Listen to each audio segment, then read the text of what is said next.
चलो आज हम लोग पढ़ेंगे बहुपद, अंग्रेजी में इसको पॉलिनोमियल कहते हैं। पहले बता देते हैं क्लास शुरू होने से पहले, चैप्टर शुरू हुआ है इसके बाद क्लास मत छोड़ना, छोड़ा तो सब छूट जाएगा। समझ गया पीछे हीरो। देखो सबसे पहले पढ़ेंगे हम बहुपद होता क्या है, ठीक है। बहुपद में ही हमको पढ़ना है वेरिएबल और दूसरा कांस्टेंट। वेरिएबल का मतलब हिंदी में क्या कहते हैं, वेरिएबल को चर और कांस्टेंट को अचर, ठीक है। पॉलिनोमियल शुरू है छठी क्लास से, छठी, सातवीं, आठवीं, नौवीं, दसवीं और आगे, ठीक है। जैसा कि नाम है हिंदी में बहुपद, क्या है बहुपद।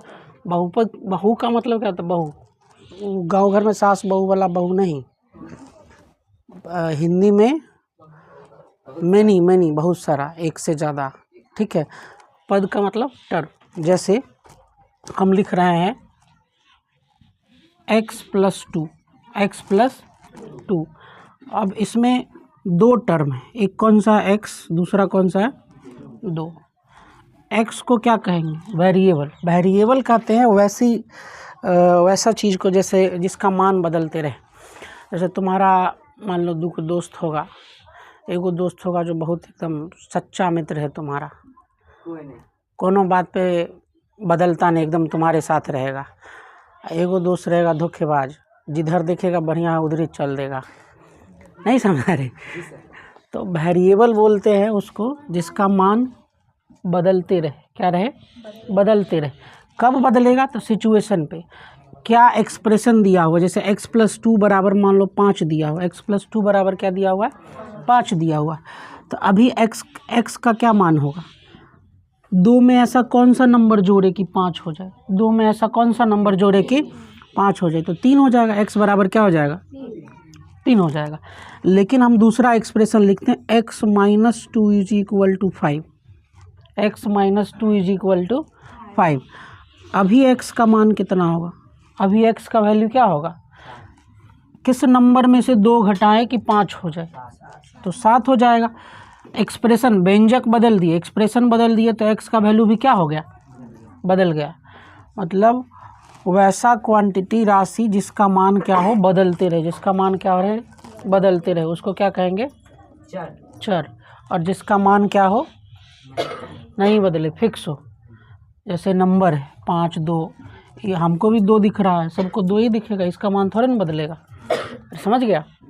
तो जिसका मान बदलते रहे उसको क्या कहेंगे, चर, और जिसका मान फिक्स हो अचर। तो यहाँ लिख देते हैं जिसका मान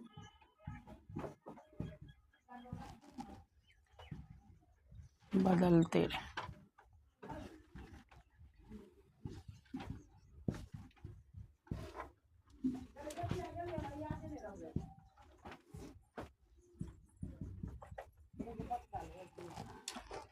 ठीक है। अब देखो यहाँ चर और अचर को फंडामेंटल ऑपरेशन, फंडामेंटल ऑपरेशन किसको कहते हैं, जोड़ घटाव गुना भाग, जोड़ घटाव गुना भाग। अगर इस चीज़ के साथ जोड़ के लिखते हैं तो उसको हम कहते हैं बीजीय व्यंजक। क्या कहेंगे, बीजीय व्यंजक। जैसे x+2 बराबर क्या है 5, यहाँ वेरिएबल है x और कांस्टेंट क्या है 2, किसके साथ जुड़ा हुआ है, प्लस के साथ, यहाँ माइनस के साथ। ऐसे ही मान लो x × 3 बराबर 6 लिखा रहा था, x/3 इज इक्वल टू 6 लिखा हुआ है, इसमें गुना के साथ जुड़ा हुआ है, इसमें भाग के साथ, ठीक है। बहुपद समझ गया।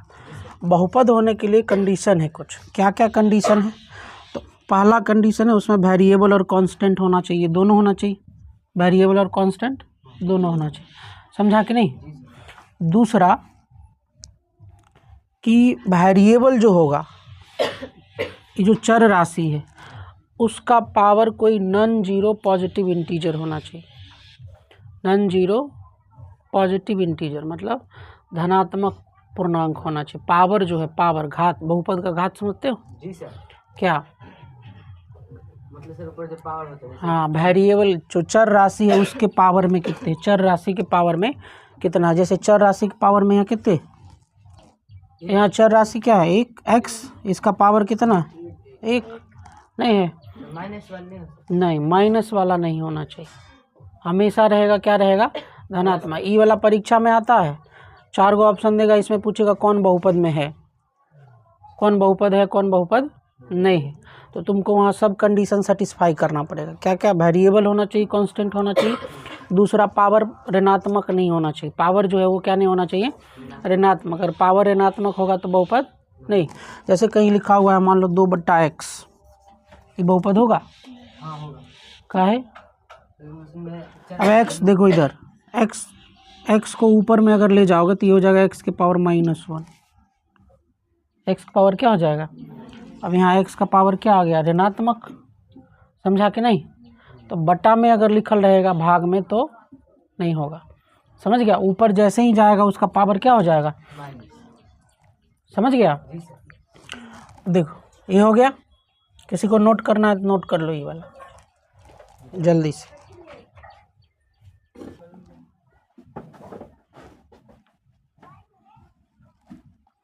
अब देखो बहुपद को दो भाग में बांटते हैं। पहला तो है किसके आधार पे, टर्म्स के आधार पे, बेस्ड ऑन टर्म्स, मतलब पदों के आधार पर।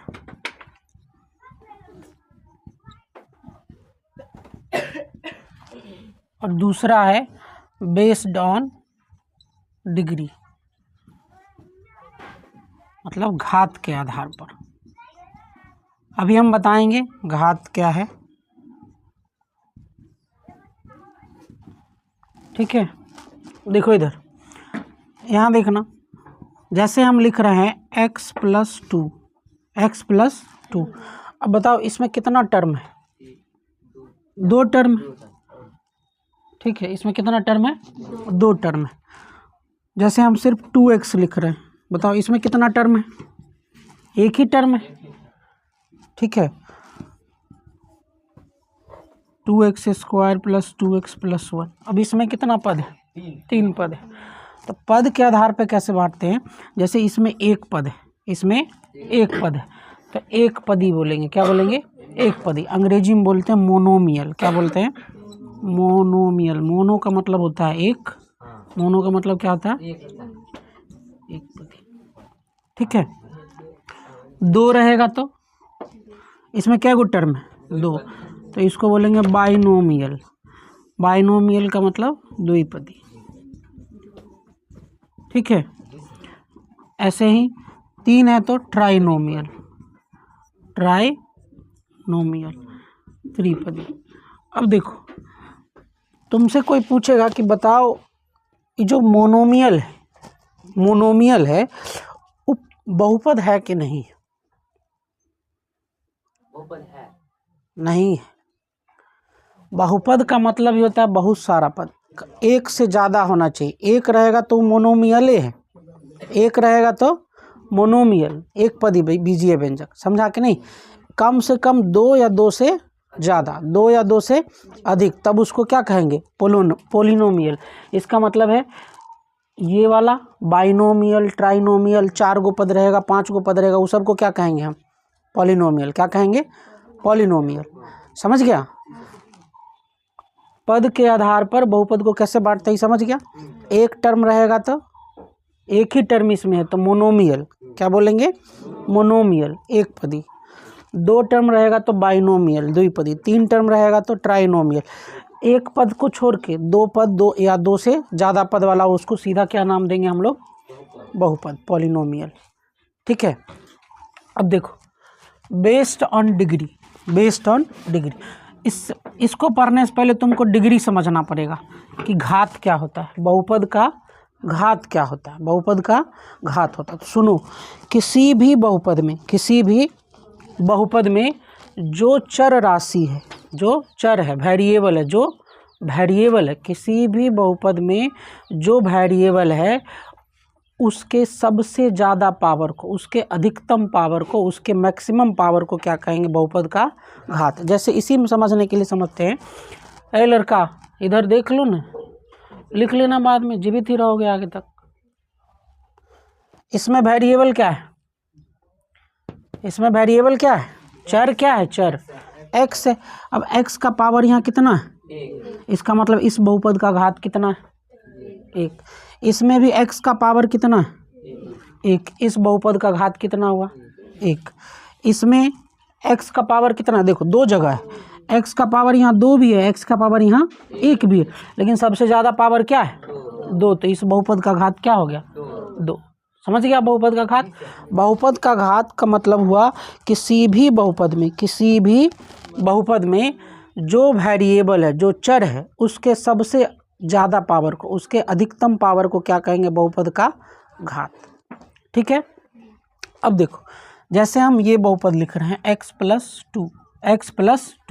अब इसमें चर क्या है? x। इसका घात कितना है बताओ? 1, क्योंकि x का पावर क्या है? 1। ठीक है, तो इसको बोलेंगे रैखिक बहुपद। क्या बोलेंगे? रैखिक बहुपद। ठीक है, लीनियर पॉलिनोमियल अंग्रेजी में बोलते हैं। अंग्रेजी में क्या कहेंगे? Linear polynomial. Linear polynomial. ठीक है। अब जैसे दूसरा हम लिख रहे हैं 2x² + 3x + 2। अब इस बहुपद का घात कितना है? कोई बताओ। बहुपद का घात कितना है? इस बहुपद का घात कितना है? 2। तो इसको बोलेंगे द्विघात बहुपद। क्या बोलेंगे? द्विघात बहुपद। क्या बोलेंगे? द्विघात बहुपद। द्विघात बहुपद। ठीक है, इसको क्या बोलेंगे? द्विघात बहुपद। अगर मान लो पावर 3 रहेगा, जैसे हम लिख दिए 2x³ + 4x² + 3x + 5। इसमें पावर कितना है? इस बहुपद का घात कितना है? बहुपद का घात मतलब जो वेरिएबल है x है, x y कुछ भी रह सकता है वेरिएबल में, चर राशि में। चर को डिनोट करने के लिए अल्फ़ाबेट का यूज करते हैं। अरे ABCD XYZ, या symbol alpha beta gamma delta lambda, यही सब होता है। समझा कि नहीं? तो x का सबसे ज़्यादा पावर क्या है? 3। तो बहुपद का घात कितना हुआ? 3। बहुपद का घात 3 हुआ, तो इसका मतलब इस बहुपद को क्या कहेंगे? त्रिघात बहुपद। त्रिघात बहुपद। समझ गया? अब देखो, 10वीं क्लास में हमको पढ़ना है द्विघात बहुपद के बारे में। किसके बारे में पढ़ना है? द्विघात बहुपद। रैखिक बहुपद तुम पढ़ चुके हो, बोलो कहाँ पढ़े हो? 9th में पढ़े हो। 9th में भी द्विघात बहुपद है। ठीक है, लेकिन तुम रैखिक समीकरण का नाम सुने होगे। 1 चर वाले रैखिक समीकरण, 2 चर वाले रैखिक समीकरण पढ़े हो ना? उसमें वेरिएबल का पावर क्या होता है? 1। उसमें वेरिएबल का पावर क्या होता है? 1। हमको 10वीं में पढ़ना है द्विघात बहुपद। क्या पढ़ना है? द्विघात बहुपद। समझा कि नहीं? जो बिहार बोर्ड वाला बुक है BTBC का, उसमें सिर्फ द्विघात बहुपद के बारे में चर्चा। और भी जो एक्स्ट्रा बुक है RD शर्मा, RS अग्रवाल, ये सब बुक है अंग्रेजी मीडियम वाला, उस सब में त्रिघात बहुपद के बारे में भी पढ़ना है। किसके बारे में पढ़ना है? त्रिघात बहुपद के। तो हमको बेसिकली किसके बारे में पढ़ना है? द्विघात बहुपद। यहाँ तक समझ में आ गया? पद के आधार पर और घात के आधार पर बहुपद कैसे बांटते हैं, ये समझ में आ गया? कोई दिक्कत है? इसको नोट करो। पॉलिनोमियल किसी भी, उसमें भी हम ही हैं, कोई दूसरा थोड़े ना है। इधर देखो, वैल्यू ऑफ अ पॉलिनोमियल, बहुपद का मान, ये तुम 9वीं क्लास में पढ़ चुके हो। ठीक है, जैसे बहुपद को डिनोट करने के लिए fx ऐसे करके लिखते हैं, फंक्शन ऑफ x। जैसे लिखा हुआ x² + x + 1, ऐसे लिखा हुआ है। ठीक है, तुमसे पूछा f1 का मान बताने के लिए, इसका मतलब है इस बहुपद में x = 1 रखो और फिर इस बहुपद का क्या निकालो? मान निकालो। तो x के जगह क्या रखना है? 1। 1 का स्क्वायर + 1 + 1, बताओ कितना हो जाएगा? 3 हो जाएगा।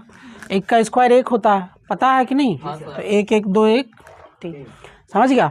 बहुपद का मान निकालने के लिए कहेगा तो x के जगह, वेरिएबल के जगह जो मान कहेगा वो निकाल देंगे। ठीक है, जैसे तुमसे कहे कि f-1 निकालो, तो अब x की जगह क्या रखेंगे? -1। -1 का स्क्वायर + -1 + 1। -1 का स्क्वायर क्या होता है? +1। प्लस और माइनस, माइनस और +1 कट जाएगा, क्या बचेगा? 1। समझ गए, ये बात समझ गए। अब है बहुपद का शून्यक। क्या है, यहाँ से हमारा मेन टॉपिक स्टार्ट होता है और बहुत सारा सवाल इससे आता है। बिहार बोर्ड में कम से कम ऑब्जेक्टिव में इससे 10 या 12 सवाल रहता है। ऑब्जेक्टिव मतलब एक चैप्टर पढ़ के जाओ, 10 नंबर तो ऑब्जेक्टिव से देगा, ठीक है। उसके बाद 2 नंबर में एक सवाल रहता, कभी कभी 2 भी पूछ लेता, समझ गए। बहुत ही इम्पोर्टेंट टॉपिक है ई वाला, बहुपद का शून्यक। किसका, बहुपद का शून्यक। शून्यक अंग्रेजी में बोलते हैं zeros of polynomial. Zeros of polynomial. शून्यक का मतलब क्या होता है, शून्यक का मतलब होता है किसी भी बहुपद में उपस्थित चर का मान। जैसे इस बहुपद में क्या है, x है, चर क्या है इसमें, x, तो x का मान, x का क्या क्या वैल्यू आएगा वही होता है बहुपद का शून्यक, ठीक है। अगर इसको अच्छे से डिफाइन करें तो बहुपद के शून्यक का मतलब है किसी भी बहुपद में उपस्थित चर जो होगा उसका वैसा वैसा मान जिसके लिए उस बहुपद का मान शून्य हो जाए। नहीं समझे, जैसे x² + x + 1 है, x का वैसा वैसा मान जिसको x के जगह रखे तो इस पूरे को सॉल्व करके 0 आ जाए, पूरे को सॉल्व करके क्या आ जाए, 0, वही हो जाएगा x का वैल्यू। जैसे हम लिखे x + 5, हम अभी बताए कि x का वैसा मान जिसके लिए इस बहुपद का मान क्या हो जाना चाहिए, 0, तो x + 5 जो भी होगा वो क्या हो जाएगा, 0 नहीं हो जाएगा, तो x बराबर क्या आ जाएगा, x बराबर क्या आ जाएगा, -5। इसका मतलब x के जगह हम जैसे ही -5 रखेंगे तो -5 और +5 कैंसिल आउट हो जाएगा, कट जाएगा, और क्या बचेगा, 0। मतलब किसी भी बहुपद का शून्यक चर का, वेरिएबल का वैसा वैसा मान है जिसके लिए उस बहुपद का मान क्या हो जाए, शून्य, ठीक है। समझ में आया ये बात कि नहीं आया, ठीक है। तो एक लाइन लिखते हैं, यहाँ लिख दें, किसी भी बहुपद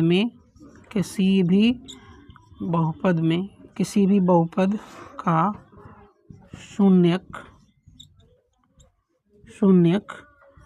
चर का वैसा मान है जिसके लिए उस बहुपद का मान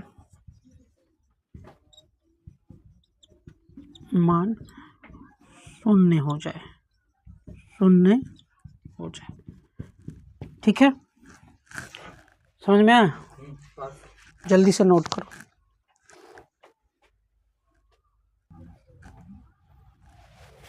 देखो अब हम समझते हैं कि अगर किसी द्विघात बहुपद का हम ग्राफ खींचते हैं तो ग्राफ देख के कैसे बताएं कि उसका कितना शून्यक होगा, ठीक है। पहले तो ये बात समझ लो कि किसी भी बहुपद में जितना अधिकतम पावर होगा, या ऐसे कहे कि जितना बहुपद का घात होगा उतना ही उस बहुपद का शून्यक भी होगा।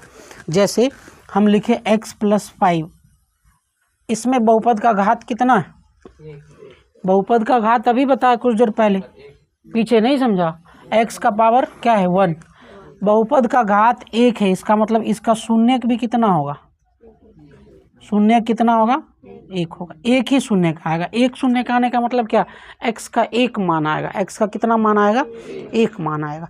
अब इसका जैसे ही तुम ग्राफ खींचोगे, जैसे पिछली कक्षा में तुम ग्राफ सीखे हो, 9वीं क्लास में ग्राफ खींचना सीखे, इससे पहले भी है, 9वीं में तो सीखे ही होंगे, और जो नहीं सीखे हैं उसके लिए कोई उपाय नहीं है, वो जाके डूब मरो फिर। देखो इधर, जब भी तुम रैखिक समीकरण का या रैखिक बहुपद का ग्राफ खींचोगे तो वो हमेशा सरल रेखा आएगा। क्या आएगा, सरल रेखा। क्या आएगा, सरल रेखा। रैखिक बहुपद का ग्राफ अगर हम खींचेंगे तो हमेशा कौन सी रेखा आएगी, सरल रेखा, स्ट्रेट लाइन आएगा। और द्विघात बहुपद जैसे x² + x + 1, ऐसे ये द्विघात बहुपद है, इसका मैक्सिमम पावर कितना है, डिग्री कितना है, 2 है। इस बहुपद का घात कितना है, घात 2 है, इसका मतलब शून्यक भी कितना होगा, 2। जितना घात उतना ही शून्य, दिमाग में बैठा लो। कभी कभी परीक्षा में सीधे सवाल पूछ देगा कि बताओ इस बहुपद का घात कितना है, शून्य कितना है। तो शून्य का निकालना नहीं है, निकाल के नहीं देखना कि एक्स का कितना वैल्यू आएगा, देखेंगे पावर कितना है सबसे ज़्यादा उतने शून्य होगा। इसका पावर सबसे ज़्यादा कितना है 2, तो इस बहुपद का शून्य भी कितना होगा, शून्य कितना होगा 2 होगा। शून्य 2 मतलब एक्स का मान 2 नहीं, एक्स का 2 गो मान आएगा, समझा कि नहीं। क्या मान आएगा इसके बारे में आगे पढ़ेंगे, कितना मान आएगा ये अभी पढ़ रहे हैं, समझा कि नहीं। जब इसका ग्राफ खींचोगे तो यू शेप का आता है, किस शेप का आता है, यू शेप का। इसको पाराबोला बोलते हैं, क्या बोलते हैं, पाराबोला। अब देखो जब भी ग्राफ खींचते हैं तो 2 कोऑर्डिनेट होता है, एक्स कोऑर्डिनेट और वाई कोऑर्डिनेट, एक्स अक्ष और वाई अक्ष, ठीक है। जब भी तुम द्विघात बहुपद खींचोगे तो ये जो ग्राफ है एक्स अक्ष को 2 बार काटेगा। एक्स अक्ष को कितनी बार काटेगा, ये वाला एक्स अक्ष, ये वाला कौन सा अक्ष, वाई अक्ष नहीं है। ये जो ग्राफ है एक्स अक्ष को कितनी बार काट रहा है, 2 बारी काट रहा है। एक्स अक्ष को कितनी बार काटेगा, 2 बार। किसका, द्विघात बहुपद का। रैखिक बहुपद होगा तो एक्स अक्ष को कितनी बार काटेगा, जैसे इसका ग्राफ अगर हम खींचे तो ये इस तरीके से कुछ आएगा, ठीक है। ये इसका ग्राफ है, मान लो ये बहुपद है, ठीक है। इसका ग्राफ ये एक्स अक्ष को कितनी बार काट रहा है, एक्स अक्ष को कितनी बार काट रहा है, 1 बार काट रहा है। एक्स अक्ष को कितनी बार काट रहा है, 1 बार काट रहा है। एक्स अक्ष को किसी भी बहुपद का ग्राफ एक्स अक्ष को जितनी बार काटेगा उस बहुपद का उतना, किसी भी बहुपद का ग्राफ एक्स अक्ष को जितनी बार काटेगा उसके शून्यकों की संख्या भी उतनी ही होगी। अगर कोई बहुपद ऐसा है जिसका ग्राफ एक्स अक्ष को 4 बार काट रहा है, कितनी बार काट रहा है, 4 बार, इसका मतलब है उस बहुपद का 4 गो शून्यक होगा। कितना शून्यक होगा, 4 गो। जैसे इसमें द्विघात बहुपद में एक्स अक्ष को कितनी बार काट रहा है, 2 बार काट रहा है, मतलब एक्स का कितना मान आएगा, 2 मान आएगा। समझ रहे हो कि नहीं। जैसे हम तुमको एक ग्राफ दिए, बताओ इस तरीके का है, ये ग्राफ है। अब बताओ इसमें ये जो ग्राफ है, ये ग्राफ है, ये किसी बहुपद का ग्राफ है। ये जो ग्राफ है एक्स अक्ष को कितनी बार काट रहा है, 3 बार काट रहा है। कितनी बार काट रहा है, 3 बार। इसका मतलब एक्स का कितना मान आएगा, 3 मान आएगा। बहुपद का कितना शून्यक होगा, 3 शून्यक हो गया ख़त्म। ये वाला 2.1 बन जाएगा, तुम चेक कर लेना घर जाके। समझ गए। तब एक लाइन लिखो, ये लिख दें हम ऊपर। किसी भी बहुपद का ग्राफ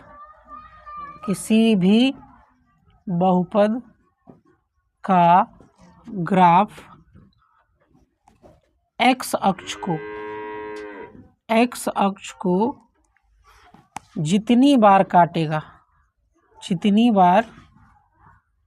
काटेगा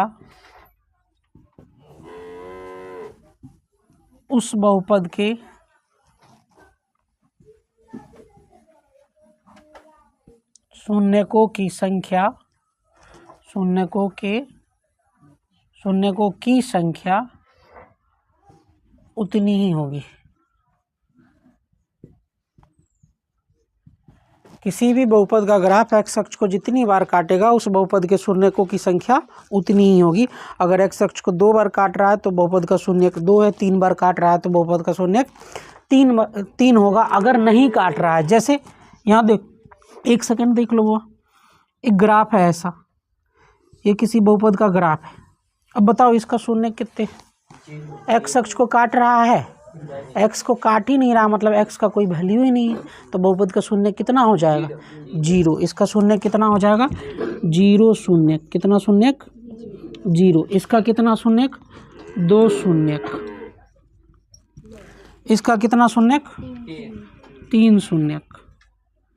अरे समझ रहे हो। इसका कितना शून्यक, 1 शून्यक। इतना ही परीक्षा में ये वाला सवाल आता है ऑब्जेक्टिव में। बस तुमको देखना है कि बहुपद का ग्राफ जो है एक्स अक्ष को कितनी बार काटेगा, ठीक है। जितनी बार काटेगा शून्यकों की संख्या उतनी ही होगी। 2 तरीके से सवाल पूछता है, एक तो बहुपद दे देगा और तुमसे पूछेगा कितना शून्यक है। जब बहुपद दे देगा, शून्यक पूछेगा तो क्या देखेंगे, बहुपद का घात, सबसे ज़्यादा पावर कितना है, जितना पावर होगा उतने शून्यक होगा। ग्राफ दे देगा तो देखेंगे एक्स अक्ष को कितनी बार काट रहा है, जितना बार काटेगा शून्यकों की संख्या उतनी ही होगी। समझ गए? अब हम लोग सीखेंगे बहुपद का शून्यक निकाले कैसे। किस बहुपद का शून्यक निकालना है हम लोगों को? द्विघात बहुपद का। किस बहुपद का निकालना है? द्विघात बहुपद का शून्यक निकालना है। ठीक है,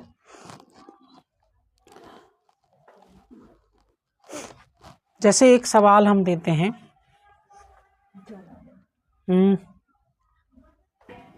एक्स स्क्वायर प्लस 4x और प्लस 4।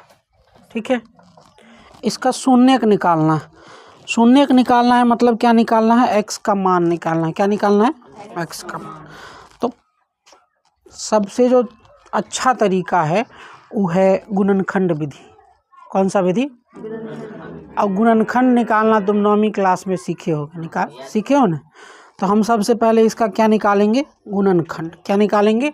गुणनखंड। हम तुमको बताएं कि जो भी मान आएगा उसको अगर इस बहुपद में रखेंगे तो बहुपद का मान क्या हो जाएगा? 0।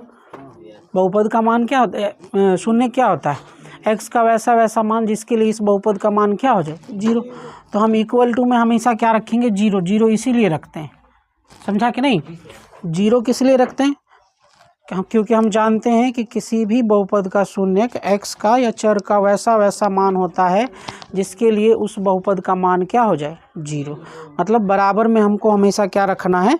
0। अब इसका गुणनखंड निकालते हैं। जो 9वीं क्लास में अच्छे से पढ़ के आया उसके लिए तो ठीक है, जो नहीं आया वो समझो। अब इसमें कुछ चीज़ है, जैसे कभी भी कोई भी द्विघात बहुपद होगा वो हमेशा ax square plus bx plus c के टर्म में होता है। किसके टर्म में होता है? और हमेशा डिग्री को असेंडिंग या डिसेंडिंग ऑर्डर में लिखते हैं, बढ़ते क्रम या घटते क्रम में। जनरली बढ़ते क्रम में लिखते, घटते क्रम में लिखते हैं। किस में लिखते हैं? घटते क्रम में। देखो, सबसे पहले सबसे ज़्यादा पावर वाला, उसके बाद कम पावर वाला, उसके बाद अचर पद, सबसे आखिरी में किसको रखते हैं? अचर पद। किसी भी बहुपद को लिखने का सही तरीका है उसके डिग्री को, उसके घात को घटते क्रम में लिखना। उसके घात को किस क्रम में लिखना? घटते क्रम में। जैसे कहीं पर लिखा हुआ मान लो x square minus 5 plus x, ऐसे लिखा हुआ, तो ये सही ऑर्डर नहीं है। इस ऑर्डर को हमको क्या करना पड़ेगा? सही करना पड़ेगा। पहले सबसे ज़्यादा पावर वाला, उसके बाद उससे कम पावर वाला, उसके बाद सबसे आखिरी में अचर पद, सबसे आखिरी में अचर पद। समझ गया? किसी भी बहुपद का स्टैंडर्ड फॉर्म जो है, सामान्य रूप जो है, जनरल फॉर्म जो है वो ax square plus bx plus c है। अब देखो a क्या है? a क्या है? x स्क्वायर का गुणांक है। किसका गुणांक है? x स्क्वायर का गुणांक है। b क्या है? x का गुणांक है। b क्या है? x का गुणांक है। और c क्या है? अचर पद है। ये पहचानना बहुत ज़रूरी है। इसमें साइन को इग्नोर नहीं करेंगे, समझ गया? जो साइन रहेगा वही साइन लेंगे। जैसे यहाँ प्लस प्लस है तो सब में प्लस लिए, किसी में अगर माइनस होगा, जैसे हम एक बहुपद लिख रहे हैं एक्स स्क्वायर, लड़का, एक्स स्क्वायर प्लस 2x और माइनस c। अब तुमसे पूछे कोई a बराबर क्या है बताओ? एक्स स्क्वायर का गुणांक। a क्या होता है? एक्स स्क्वायर का गुणांक। एक्स स्क्वायर का गुणांक यहाँ क्या है? x के पीछे कुछ नहीं है तो 1 होगा, कुछ नहीं होगा तो क्या होगा? 1। साइन क्या है? माइनस, तो -1। b क्या होगा बताओ? x का गुणांक क्या है? प्लस का 2। और c, सॉरी यहाँ 3 लिख देते हैं। अचर पद क्या है? माइनस का 3। साइन को नहीं छोड़ना है, साइन को बिल्कुल नहीं। साइन को छोड़ दोगे, अगर प्लस माइनस इधर उधर कर दिए तो पूरा सवाल तुम्हारा क्या हो जाएगा? गलत। समझ गए? साइन को नहीं छोड़ना है। ये समझ गए? गुणांक समझ गए? एक्स स्क्वायर का गुणांक a, x का गुणांक b और अचर पद क्या? c। अब किसी भी बहुपद का शून्यक निकालने के लिए हम उसका गुणनखंड करेंगे और बराबर में 0 रखेंगे। क्या रखेंगे? 0। क्यों रखेंगे हम बता चुके हैं, ठीक है? अब गुणनखंड निकालने के लिए हम बीच वाले टर्म को तोड़ते हैं। बीच वाला जो पद है उसको क्या, तो इसको इधर लिख देते हैं, एक्स स्क्वायर प्लस 4x और प्लस का 4 इज इक्वल टू क्या आएगा? 0। बीच वाले टर्म को तोड़ना है। बीच वाला टर्म क्या है? 4x। अभी ना एक्स वैक्स को छोड़ दो, दिमाग से निकाल दो, सिर्फ नंबर पे और साइन पे फोकस करो। बीच वाला जो टर्म है वो क्या है? प्लस का 4। क्या है? प्लस का 4। ये सब अपने दिमाग में करना है, कॉपी पे इसको लिखना नहीं एग्जाम में। बीच वाला टर्म क्या है? 4। बीच वाला टर्म क्या है? 4 प्लस का है, ध्यान में रखना है। पहला टर्म और आखिरी टर्म को गुना करना है, मतलब ए और सी को क्या करना है, गुना। ए और सी को गुना करना है। ए कितना है वो है यहाँ पे 1 और सी कितना है 4, तो गुना करेंगे क्या हो जाएगा 4। अब बीच वाला टर्म कितना था 4। बीच वाले टर्म को दो ऐसे पार्ट में तोड़ना है, दो ऐसे पार्ट में तोड़ना है कि इसको जोड़ के या घटा के, इसको जोड़ के या घटा के क्या आ जाए 4, और गुना करके क्या आ जाए जो ए और सी का गुणनफल है। ठीक है, तो यहाँ ए और सी का गुणनफल क्या है 4। जोड़ और घटा के बीच वाला टर्म ही पुराना है, लेकिन गुना करके पहले और आखिरी का गुणनफल पुराना है। ठीक है, मतलब ए और सी का क्या पुराना है, गुणनफल। तोड़ना हमको किसको है, बी को। यहाँ दोनों जगह 4 4 है, कन्फ्यूज नहीं ना हो रहा है। ये बी है, ये क्या है बी, और ये ए इंटू सी है। ठीक है, अब देखो 4 को कैसे लिख सकते हैं बताओ, 2 गुने 2 लिख सकते हैं। तुमको चेक भी करना है कि 2 और 2 4 होता है कि नहीं होता ही है। 2 और 2 4 होगा, और 2 और 2 को गुना करेंगे तो भी क्या हो जाएगा 4 हो जाएगा। ठीक है, अगर कभी कभी ऐसा होगा कि तुमको समझ में नहीं आएगा कि क्या करें, पता ही नहीं चलेगा कैसे तोड़े, तो जो ए और सी का गुणनफल आया है उसका क्या करना है, अभाज्य गुणनखंड। तो क्या आ रहा है 2 गुने 2, 2 गुने 2 क्या होता है 4, और 2 और 2 जोड़ेंगे तो भी क्या आ जाएगा 4 आ जाएगा। ठीक है, तो हम यहाँ से लिख सकते हैं एक्स स्क्वायर, 4x को क्या लिख सकते हैं 2x plus 2x, 2x plus 2x और प्लस का 4 बराबर क्या हो जाएगा 0। अब यहाँ 4 टर्म बन गया। कितना टर्म बन गया, पहले 3 टर्म था, बीच को 2 भाग में बांट दिए, तो अब कितना बना 4।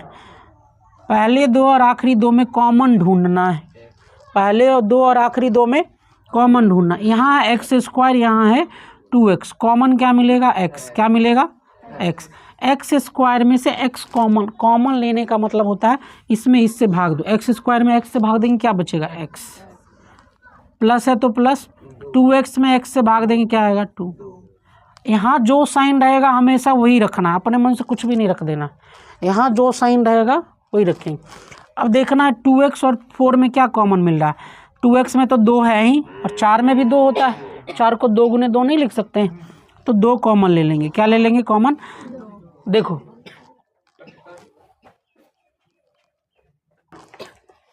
देखो इधर 2x और 4 में कॉमन क्या मिल रहा है 2। कॉमन अगर तुमको नहीं पता चले, कॉमन अगर तुमको नहीं पता चले तो पहले वाला में से तुम देख लो, यहाँ क्या बचा हुआ है x प्लस 2। ठीक है, तो इसमें से वैसा कुछ निकालना है जो कॉमन लेने के बाद x प्लस 2 ही बचे। ठीक है, यहाँ x बचाना है तो 2 हटाना पड़ेगा, अरे यहाँ x बचाना है ना तो 2 हटाना पड़ेगा। 2x में से 2 कॉमन ले लिए तो क्या बचेगा x, और 4 में से 2 ले लेंगे, 4 में 2 से भाग देंगे क्या 2, प्लस है तो प्लस बराबर 0। अब देखो इस दोनों में से भी कॉमन मिल रहा है, कुछ नहीं मिल रहा है, क्या कॉमन मिल रहा है x प्लस 2 और x प्लस 2, तो एक x प्लस 2 बाहर कर लिए x प्लस 2 क्या कर लिए बाहर। x प्लस 2 जैसे ही यहाँ से बाहर करेंगे तो यहाँ से क्या बचेगा x, क्या बचा x, और यहाँ प्लस है तो प्लस, और x प्लस 2 यहाँ से भी बाहर कर लिए तो क्या बचा x प्लस 2 बराबर 0। अब देखो यहाँ से क्या है, दो संख्या है कोई x प्लस 2 और x प्लस 2, इसको गुना कर रहे हैं तो 0 आ रहा है। किसी भी दो संख्या को गुना करें तो 0 आए, इसका मतलब क्या है उसमें से कोई एक संख्या क्या होगी 0। अगर कोई एक संख्या 0 नहीं है, अगर कोई एक संख्या 0 नहीं है तो उसका गुणनफल 0 नहीं हो सकता, समझे कि नहीं। दो नन 0 नंबर को जोड़ेंगे गुना करेंगे तो 0 कभी नहीं आएगा। जैसे दो को मान लो किसी से गुना करना और 0 आ रहा है, इसका मतलब पक्के है कि यहाँ पे क्या आएगा 0। ठीक है, 0 के अलावा कोई ऐसा नंबर है ही नहीं जिसको गुना करेंगे तो 0 आ जाए, समझ गया। दो अशून्य संख्या मतलब नन 0 नंबर को गुना करेंगे तो कभी 0 नहीं आएगा। अगर दो संख्या को गुना कर रहे हैं 0 आ रहा है, इसका मतलब है उस दोनों में से कोई ना कोई एक संख्या क्या है 0 है, कोई ना कोई एक संख्या क्या है 0 है। अब हमको पता तो है नहीं कि इस दोनों में से कौन सी संख्या 0 है, तुमको पता है कि इस दोनों में से कौन सी संख्या 0 है। हम दोनों को 0 कर देंगे, क्या कर देंगे बारी बारी से दोनों को 0 कर देंगे, बारी बारी से दोनों को क्या करेंगे 0 कर देंगे। तो यहाँ से x बराबर क्या आएगा, 0 में से उधर 0 है इधर 2 है तो क्या बचेगा माइनस का 2, इधर भी क्या बचेगा 0 माइनस 2 क्या आ गया माइनस का 2, तो x का मान क्या आ गया -2। ठीक है, समझ गए, यहाँ तक कोई दिक्कत है नहीं ना। इसको नोट कर लो।